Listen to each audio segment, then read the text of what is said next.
प्रिय मित्रों, सादर नमस्कार। मैं आज भगवान विष्णु के स्वरूप अनंत जी के व्रत की कथा का प्रसार आप सभी मित्रों को पुराणों के माध्यम से कर रहा हूँ। आशा है कि मेरा यह प्रयास आप सभी मित्रों को अच्छी लगेगी।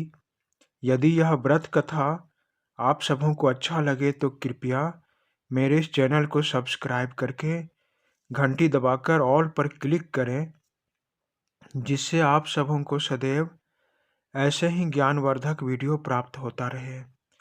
मित्रों, प्राचीन समय की बात है। एक ब्राह्मण जिसका नाम सुमंत था।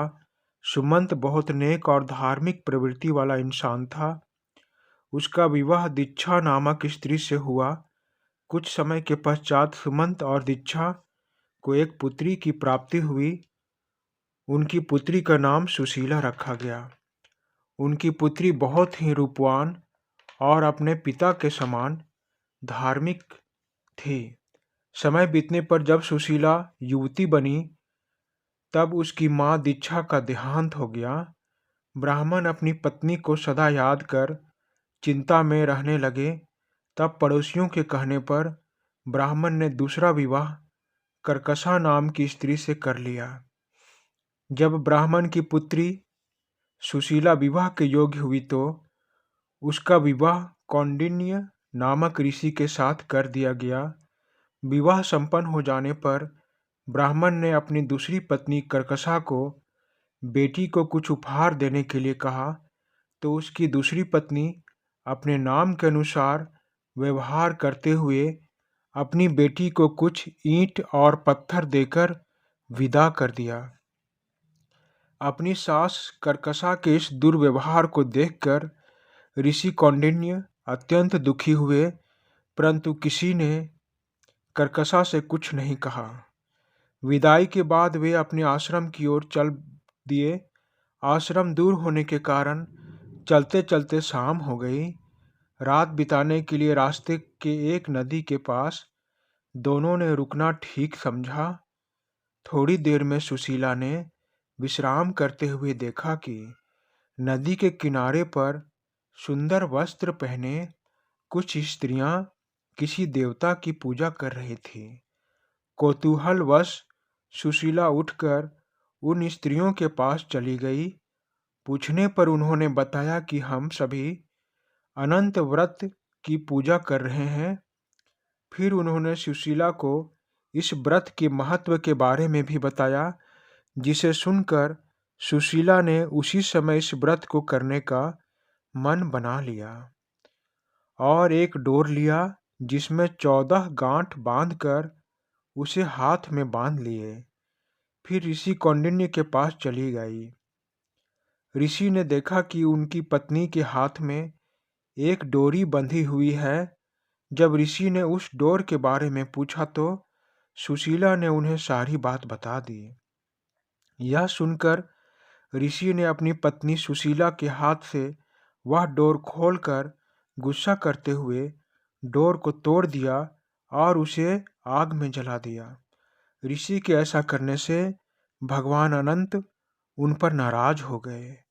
कुछ दिनों के बाद ऋषि कौंडिन्य की सारी संपत्ति नष्ट हो गई। वे पूर्णतः निर्धन हो गए। भोजन के लिए भी अन्न बड़ी मुश्किल से मिलता था। तब ऋषि कौंडिन्य ने इसके कारण का पता लगाना चाहा। इस पर उनकी पत्नी सुशीला ने कहा, यह भगवान अनंत के अपमान करने का फल है। आपने उस दिन मेरे हाथ के डोर को तोड़कर जला दिया था, इसीलिए भगवान अनंत हम पर रुष्ट हो गए हैं। आपको ऐसा नहीं करना चाहिए था। यह सब सुनकर ऋषि को अपनी गलती का पता चल गया और वह मन ही मन पछताने लगा। ऋषि ने इस गलती का पश्चाताप करने का निश्चय कर उसी नदी के किनारे उस डोरी को ढूंढने लगा, जिसे उसने क्रोध में आकर तोड़ दिया था। कई दिनों तक भूखे प्यासे ऋषि डोरी को ढूंढते रहे, लेकिन वह डोरी नहीं मिली। तो एक दिन वह उसी नदी के किनारे बेहोश होकर गिर गए। तभी ऋषि के सामने भगवान अनंत प्रकट हुए।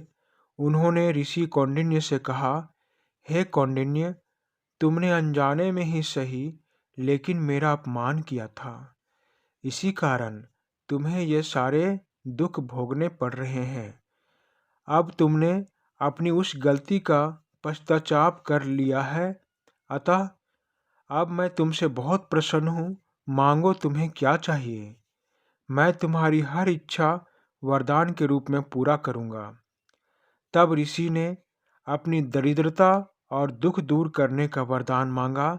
इस पर भगवान अनंत ने कहा, मैं तुम्हें वरदान देता हूँ कि घर जाकर जब तुम पूरे विधि विधान से मेरा अनंत व्रत करोगे तो अगले 14 सालों में तुम्हारे सभी कष्ट दूर हो जाएंगे और तुम हर प्रकार से सुखी संपन्न भी हो जाओगे।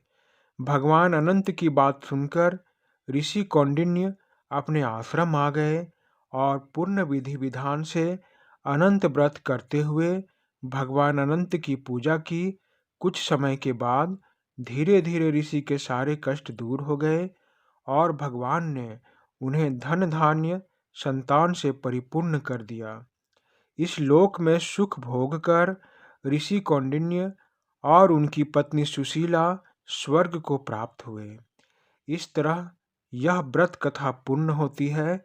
इस कहानी से हमें यह सीख मिलती है कि कभी भी ईश्वर का अपमान नहीं करना चाहिए, अन्यथा भयंकर सजा भुगतना पड़ता है।